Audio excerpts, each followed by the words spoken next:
तो welcome back to our channel. तो एक और नई वीडियो धमाकेदार और बहुत मोस्ट इंपोर्टेंट क्वेश्चन है आपकी बीएससी के लिए। क्वेश्चन क्या है? सेंट्रल फोर्स से रिलेटेड है। कौन से फोर्स से रिलेटेड है? अब की बार सेंट्रल फोर्स से रिलेटेड है। Central force. सेंट्रल फोर्स क्या होता है? केंद्रीय बल क्या होता है? केंद्रीय बल। बताओ क्या होता है ये? बताऊं? एक ऐसा बल, एक ऐसा फोर्स जो कि किसी बॉडी पर, रुक जाओ पहले, जो कि किसी बॉडी पे, मान लीजिए ये बॉडी है आपकी, ये पार्टिकल है आपका, ये कोई भी आपका हिंदी में बोले तो कण यानी कि बॉडी यानी कोई पिंड है। इस पर कोई ऐसा फोर्स जो हमेशा एक ही बिंदु की तरफ, एक ही बिंदु की ओर हो, उसकी डायरेक्शन हमेशा एक ही बिंदु की तरफ हो। मान लीजिए कण यहां से यहां भी गया तो फिर भी डायरेक्शन इसी बिंदु की ओर हो, या फिर बिंदु की ओर न होकर बिंदु से दूर की ओर हो, बिंदु से दूर की ओर हो। समझ रहे हो ना? एक ऐसा बल जिसकी डायरेक्शन यानी किसी पार्टिकल या बॉडी पर लगने वाला ऐसा फोर्स जिसकी डायरेक्शन हमेशा किसी बिंदु की तरफ, किसी एक ही बिंदु की तरफ, या फिर उस बिंदु की ओर, या फिर उस बिंदु से दूर की ओर हो, वह केंद्रीय बल कहलाता है। समझ रहे हो ना? जैसे कि मैं आपको एग्जांपल बताऊं, पहले ये आया समझ में? नहीं आया? आया नहीं आया? तो मैं आपको बता दूं, एक एग्जांपल बता देता हूं आपको। ठीक है जी। एक बात बताओ, ये है, ये आपकी अर्थ है और ये आपके चंदा मामा है। कौन है? चंदा मामा।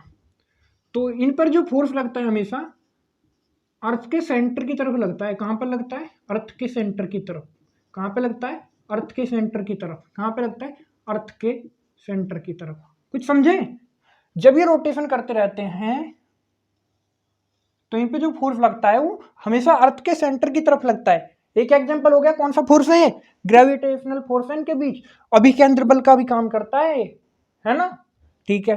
एक है आपका कोई पॉजिटिव चार्ज है जैसे कि न्यूक्लियर, और कोई आपका नेगेटिव चार्ज है जैसे कि इलेक्ट्रॉन, और ये इसके चारों तरफ ऑर्बिटल में क्या कर रहा है?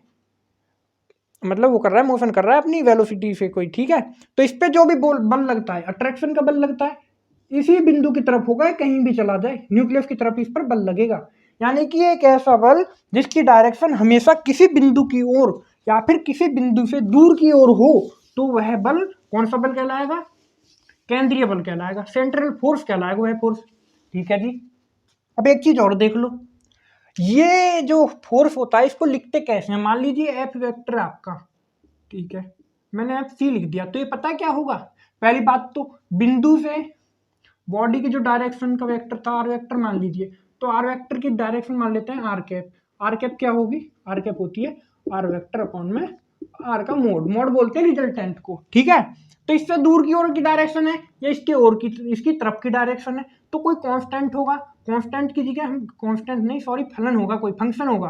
ये जो फंक्शन है ना, ये इसके बीच की दूरी का फंक्शन है। समझ रहे हो? बीच की दूरी का फंक्शन होगा कोई, और आर कैप हो जाएगी डायरेक्शन। तो इस तरीके से आपके सेंट्रल फोर्स को डिनोट मतलब लिखते हैं, है ना? कोई दिक्कत यहां तक? दिक्कत तो नहीं? एक सेकंड, एक सेकंड, कोई दिक्कत नहीं। ठीक है, कोई दिक्कत नहीं होनी चाहिए। तो ये यहां तक समझ में आ गया? अब क्या करते हैं हम लोग, इसके जो है प्रॉपर्टी देखते हैं। सेंट्रल फोर्स की प्रॉपर्टी देखते हैं। क्या क्या प्रॉपर्टी है इसकी? ये तो नोट कर लेना, इसको बहुत इंपॉर्टेंट है यार, पिछली बार हमारी सीसीएसयू में आया हुआ है ना? तो क्या है इसकी प्रॉपर्टीज देख लेते हैं। 3 देखें, 5 देखें? चलो मैं 5 दिखाता हूं आपको। सेंट्रल फोर्स हमेशा दूरी के फलन और उसकी दिशा में होता है ना? इसमें जो फलन होता है ना, ये कैसे होता है? ये होता है सी बटे आर की पावर एन। सी बटे आर की पावर एन, याद रखना हमेशा। अब सी बटे आर की पावर एन देख लो। मान लीजिए ग्रेविटेशनल फोर्स देख लीजिए, उसमें कांस्टेंट क्या होता है? जी। मास भी कांस्टेंट है, दूसरा मास भी कांस्टेंट है। आर की पावर एन की जगह क्या होता है? स्क्वायर होता है, और डायरेक्शन वो आर कैप में होता है। तो ये होता है आपका फलन। समझ गए ना? अब इसके लिए देख लो, एफ इक्वल टू होगा, कांस्टेंट होता है के 1/4 पाई एप्सिलॉन नॉट। ठीक है ना, कांस्टेंट हो गया ये तो, इंटू आर की पावर एन हो गया, आर की पावर स्क्वायर हो जाता है, R square N R cap हो जाता है वेक्टर में, देखते हैं जब इसको वेक्टर फॉर्म देखते हैं इनकी, है ना, समझ गए ना। तो पहली प्रॉपर्टी लिख देंगे, हमेशा किस फॉर्म में पाया जाता है, इस रूप में पाया जाता है, ठीक है, पहली प्रॉपर्टी होगी। दूसरी प्रॉपर्टी देख लो जल्दी से, ये वाला फोर्स भी जो है ना एक फ्लेक्सिबल है, यह बल सेकंड है, पहली तो मैंने बता दिया आपको, यह बल फ्लेक्सिबल होता है, इंग्लिश वाले देख लो, कंजर्वेटिव फोर्स होता है, ठीक है ना, सेंट्रल फोर्स एक कंजर्वेटिव फोर्स होता है ना। अब बता दूं कैसे, कंजर्वेटिव फोर्स की क्या पहचान होती है भाई, जो भी तुम कार्य कर रहे हो ना, मान लीजिए इस पॉइंट को यहाँ से यहाँ तक ले जाने में किसी बल ने जो कार्य किया है ना, अगर वो आपके पथ पर डिपेंड न करे तो वो जो फोर्स होता है ना, वो कंजर्वेटिव फोर्स होता है, फ्लेक्सिबल होता है। और दूसरा, चलो इसी तरीके से याद रख लो, है ना, फ्लेक्सिबल होता है, ठीक है जी, हाँ जी। तो तीसरी प्रॉपर्टी देख लो इसकी, तीसरी प्रॉपर्टी क्या होती है, अगर कोई पार्टिकल, ठीक है ना, रोटेशन मोशन कर रहा है, किसके अंडर में, सेंट्रल फोर्स के अंडर में, कोई क्या कर रहा है, रोटेशन मोशन कर रहा है, तो इसका जो एंगुलर मोमेंटम जो होगा ना, एंगुलर मोमेंटम, सॉरी आई लिख देता हूँ ना, यहाँ पे एल लिख दिया, चलो एल से डिनोट कर रहे हैं उसको, वो कांस्टेंट होगा, समझ गए। यदि कोई पार्टिकल मतलब सेंट्रल फोर्स के अंदर क्या करता है, रोटेशन मोशन करता है, तो उसका एंगुलर मोमेंटम कांस्टेंट रहेगा, इस बात को याद रखना, ठीक है। तीन प्रॉपर्टी हो गई, तीन के बाद चौथी प्रॉपर्टी देखते हैं। चौथी प्रॉपर्टी स्पीड से करवा रहा हूँ, मतलब 30 मिनट में वीडियो खत्म करने की सोच रहा हूँ मैं।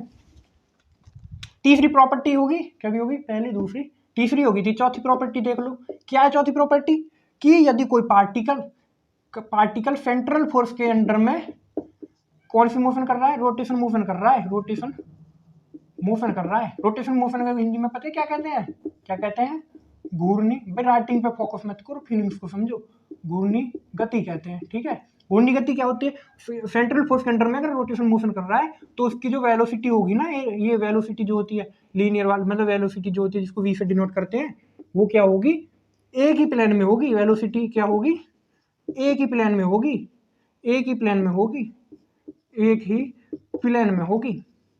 तो मैंने 4 प्रॉपर्टी बता दी है, जल्दी से पांचवी प्रॉपर्टी और देख लो। पांचवी प्रॉपर्टी क्या होती है, इसकी जो एरियल वेलोसिटी होती है ना, एरियल वेलोसिटी वो क्या होती है, हमेशा कांस्टेंट होती, सॉरी एरियल वेलोसिटी, हाँ कांस्टेंट होती है। एरियल वेलोसिटी किससे करते हैं, यदि कोई पार्टिकल किसके सेंट्रल फोर्स के अंडर में रोटेशन मोशन कर रहा है, तो उसकी एरियल वेलोसिटी हमेशा क्या होगी, कांस्टेंट होगी, नियत होगी। यानी कि अगर वो यहाँ से मान लीजिए अगर उसने टी टाइम में यहाँ से यहाँ तक कवर किया ना एरिया, मतलब ये जो है, और जो एरिया कवर हुआ ये वाला और ये वाला एरिया, मान लीजिए टी टाइम में यहाँ इतना चल गया, तो ये एरिया जो बराबर होंगी, समझ रहे हो ना। यानी कि areal velocity D A by D T क्या होगी, बराबर नहीं, कांस्टेंट होगी, है ना, ठीक है, कांस्टेंट होगी। किस किस को समझ में आई अब तक की बात, सबकी समझ में आ रही है ना, ठीक है, काफी आसान भाषा में समझा रहा हूँ मैं। हाँ, वेलोसिटी, एरियल वेलोसिटी से डरो मत, है ना। वेलोसिटी क्या होती है आपकी, दूरी बटे समय। वेलोसिटी में क्या हो जाता है, विस्थापन हो जाता है, क्या हो जाता है, विस्थापन बटे समय। वैसे नॉर्मली आप ऐसे समझ लीजिए D R by D T. अब एरियल वेलोसिटी की बात आ रही है, एरियल क्या कहते हैं हिंदी में, क्षेत्रीय वेग। तो लिख देंगे कवरिड एरिया बटे समय अंतर, ठीक है, समझ रहे हो ना। कोई दिक्कत नहीं होनी चाहिए एरियल वेलोसिटी में, अगर दिक्कत है तो कमेंट में बता दियो, अलग से वीडियो बना दूंगा ऊपर। तो 5 मैंने इसकी प्रॉपर्टी बता दी भाई, लिख के आगे तो बटे टू बटे नंबर मिल जाएंगे, थ्योरी तुम लिखी दोगे, मैंने जितना समझाया। अब यहाँ के जो 3 प्रॉपर्टी है उन्होंने देखेंगे खोल के, है ना। तो देख लो, उनमें से पहली प्रॉपर्टी क्या है, यदि कोई पार्टिकल सेंट्रल फोर्स के अंडर में क्या कर रहा है, रोटेशन मोशन कर रहा है, तो आपका जो एंगुलर मोमेंटम है कांस्टेंट रहेगा। चलो देख लें कैसे कांस्टेंट रहेगा भाई, एंगुलर मोमेंटम एल क्या हुआ है, आर क्रॉस पी हुआ है, क्या हुआ है, आर क्रॉस पी, पी, ठीक है जी, समझ रहे हो यहां तक। तो यू क्या मैं क्या दर्शाना कि एल जो है कांस्टेंट है, है ना। तो बताओ कैसे करूँ भैया, जल्दी बताओ। चलो करते हैं। या को जो ना तुम क्या कर दो, अवकलन कर दो, डिफरेंशियल कर दो टाइम के रेस्पेक्ट में। चलो कर दियो जी। डी छोटा छोटा लिख दो, छोटा है D L by D T. हम यहाँ में कैसे करेंगे, एक बार एक को पर इनकी पोजीशन में बदल लियो। मान लो पहले पी का कर दिया, D P by D T plus के आगे देखो D R by D T cross P. ठीक है, समझ गए। एक बात बताओ, न्यूटन को दूसरा नियम मैंने तुम्हें कई बार बता ली होगी कि फोर्स जो है ना, मतलब संवेग परिवर्तन की जगह डायरेक्टली इक्वल हुआ है फोर्स के। या चीजें याद रखो, न्यूटन के सेकंड लॉ से। ठीक है, करो तब यार। आर क्रॉस एफ आ गया plus D R by D T. दूरी में मतलब डिस्टेंस, यानी डिस्टेंस में चेंज जो हो रहा है, position change with respect to time, velocity आ गई। और पी बराबर क्या हुआ है, एम वी। पी बराबर एम वी। पी क्या है आपका, लीनियर मोमेंटम। ठीक है जी। एक ही वेक्टर की वाई वेक्टर से क्रॉस प्रोडक्ट क्या होता है, हमेशा जीरो हुआ है। बताओ किसकी से पते, सुबह पते जीरो होगा जी। या खत्म ही कर दो यहाँ कहते हैं, यानी D L by D T क्या आ गई, D L by D T equal to R cross F आ गया। ठीक है जी। अब एक बात बता दो, अरे ये क्या लिख दिया, D L by D T R cross F आ गया। ठीक है जी। अब यह आगे करते हैं, आर क्रॉस एफ कर दो के एफ की वैल्यू रख दो, जो मैंने अभी तुम्हें बताई। क्या बता दी मैंने तुम्हें, D L by D T क्या हुआ है, आर वेक्टर क्रॉस में मैंने क्या बताई थी, बीच की दूरी का कोई फलन होगा और आर कैप उसकी डायरेक्शन होगी। अब एक चीज और देखो, चलो मिटाना भी ऐसा है, ये क्या होगा, आर वेक्टर क्रॉस में एफ आर तो हो जाएगा नुई, और यहाँ पे क्या हो जाएगा आपका R vector by R vector का रिजल्टेंट। ठीक है, इसी वेक्टर का इसी वेक्टर से क्रॉस प्रोडक्ट हो रहा है, क्या आ जाएगा, जीरो आ जाएगा। यानी डीएल बाई डी टी क्या आ गया आपका, जीरो आ गया। किसको अब तक समझने में कोई दिक्कत है, किसी को नहीं होनी चाहिए। तब एक बात बताओ, किसी भी क्वांटिटी का अगर डिफरेंशियल जीरो आ रहा है तो क्या होगी, वो क्वांटिटी कांस्टेंट होगी ना। चलो नहीं आ रहा समझ में, इसको इधर उठा के लेके जीरो बन गया। ठीक है जी, दोनों तरफ तो क्या कर दिया, इंटीग्रल कर दिया। इसका तो एल वेक्टर एल आ जाएगा, और जीरो का समाकलन क्या होता है, कांस्टेंट होता है। जब किसी कोई चीज ना हो तो उसका समाकलन कांस्टेंट आ जाती है, कोई राशि, है ना। तो पहली वाली प्रॉपर्टी तो हमारी क्या हो गई, प्रूव हो गई। ठीक है तो दूसरी प्रॉपर्टी देख लें जल्दी से, क्या हुआ है, मैंने तुम्हें क्या बताई भाई, यहाँ कैसे क्या है हमारा, एल कांस्टेंट आ गया, यानी यहाँ का मैग्नीट्यूड भी कांस्टेंट रहेगा, और इसकी जो डायरेक्शन मान लो क्या हो जाएगी, एल कैप, वो भी कांस्टेंट रहेगी। ठीक है, पहली प्रॉपर्टी से ये देख लिया हमने। और दूसरी प्रॉपर्टी देख लो, क्या हुआ है, एल बराबर क्या हुआ है, आर क्रॉस पी। ठीक है जी, एल बराबर R cross M V. M में बाहर निकाल दो, मतलब अलग है वी, यानी कि या से हम क्या समझ रहे हैं, बताओ जल्दी से, आर क्रॉस वी। ठीक है, आर क्रॉस वी। आर पहले आर की ओर उंगली उठाओ, ऐसे जाओ, तो एंगुलर मोमेंटम आपको क्या आ रहा, इन दोनों पे ही परपेंडिकुलर आ रहा है, या कि परपेंडिकुलर है या कि परपेंडिकुलर है, यानी कि ये दोनों एक ही तल में है। और हमेशा, अब एक बात बताओ, यहाँ की डायरेक्शन हमेशा कांस्टेंट है, एल कैप कांस्टेंट है, ऊपर को रहेगा हमेशा। तो यहाँ के ये दोनों परपेंडिकुलर रहेंगे, क्या 90 डिग्री के एंगल पे रहेंगे। और जब 90 डिग्री के एंगल पे हैं दोनों एक ही तल में, तो ये चलो खोल कर समझा दूँ तुम्हें, छोड़ो या चीज़ें लिख लो। अब मैं यहाँ पे इसे चित्र से समझा दूँ एक बार, चलो जी चित्र से समझ लेना। देखो डायग्राम बना दिया, ठीक है जी, इसके समांतर खींच लो एक, इसके समांतर खींच लो एक।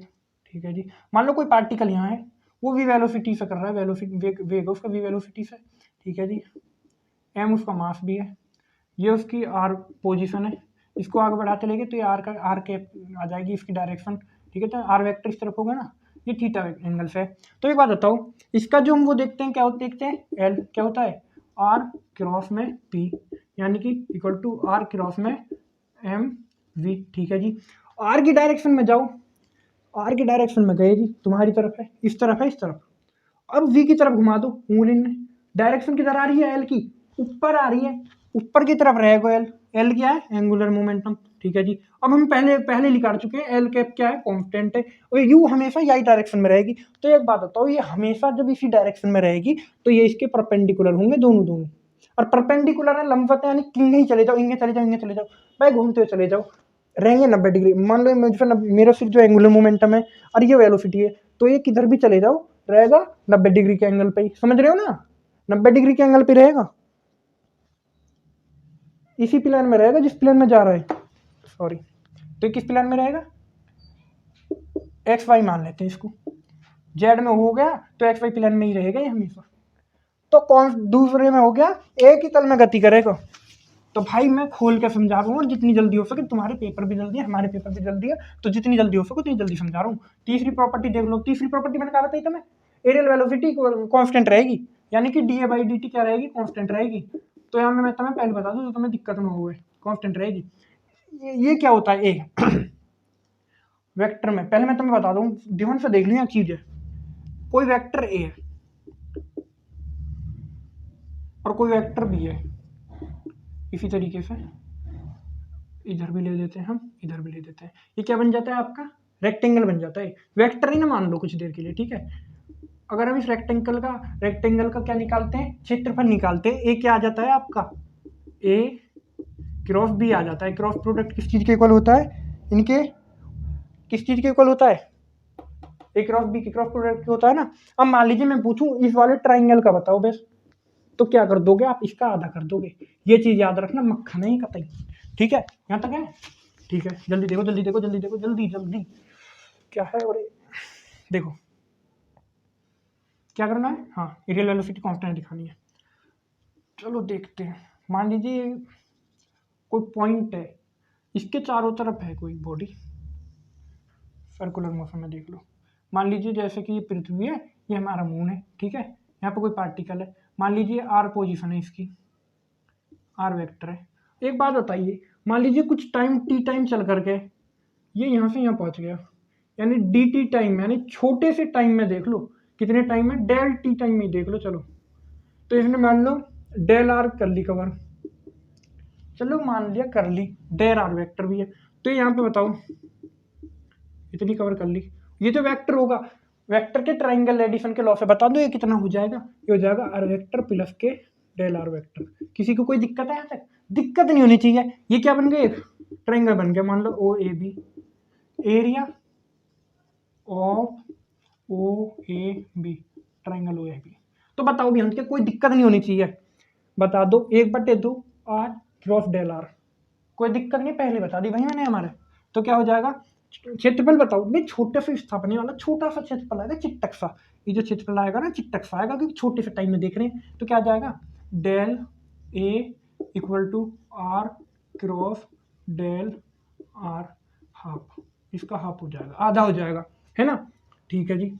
अब यहाँ से हमें प्रूव करके दिखाना है कि D A by D T क्या होगा, कांस्टेंट होगा। चलो दोनों तरफ डेल टी से डिवाइड कर दो, दोनों तरफ क्या कर दिया, डेल टी से डिवाइड कर दिया, दोनों तरफ क्या कर दिया, डेल टी से डिवाइड कर दिया, यहाँ पे कहीं भी कर दो, हमें इसके नीचे करना अच्छा लग रहा है, ठीक है, कांस्टेंट राशि में आगे से पीछे जाए कोई दिक्कत ना पड़े, वेक्टर के क्रॉस प्रोडक्ट करने में भी, ठीक है।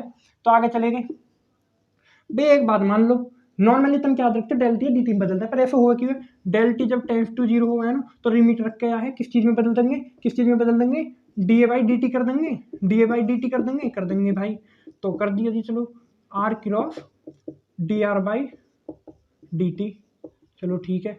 अब यहाँ में यह चीज है, चलो डायग्राम बिटॉन दो भाई, बिटॉन दो भाई, बिटॉन दो, चलो स्क्रीन शॉट लेके रखो, बीच बीच में भूल जाऊँ कहना, यहाँ आ जाओ, है ना, D A by D T, D A by D T, यही तो कांस्टेंट दिखाना है, मैं अभी से कांस्टेंट कैसे दिखाऊँ मैं, आप बता दीजिए, कोई आपत्ति नहीं आई। एक बात बताओ, D R by D T किसके इक्वल हो जाएगा, D R by D T R cross D R by T T हो जाएगा वी के इक्वल, वेलोसिटी जो उसकी लीनियर वेलोसिटी थी, ठीक है।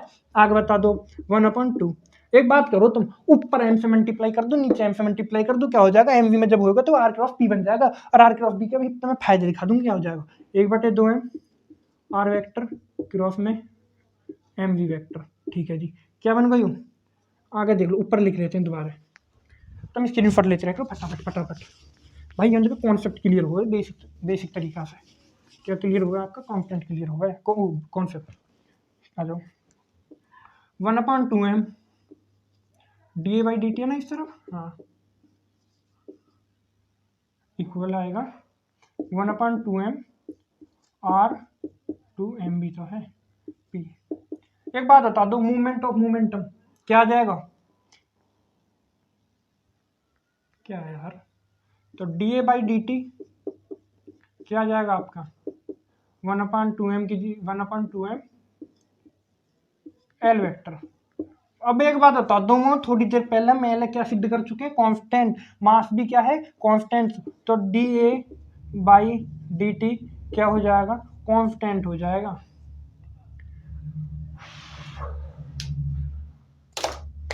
आज की वीडियो में इतना ही भाई, जितनी जल्दी हो सके मैंने उतनी जल्दी करो, उतने सरल तरीका से करो। वीडियो अच्छी लगी हो तो भाई बस लाइक कर दियो और चैनल है सब्सक्राइब कर दियो, ठीक है। तो चलिए मिलते हैं नेक्स्ट वीडियो में, तब तक के लिए tata bye bye, take care.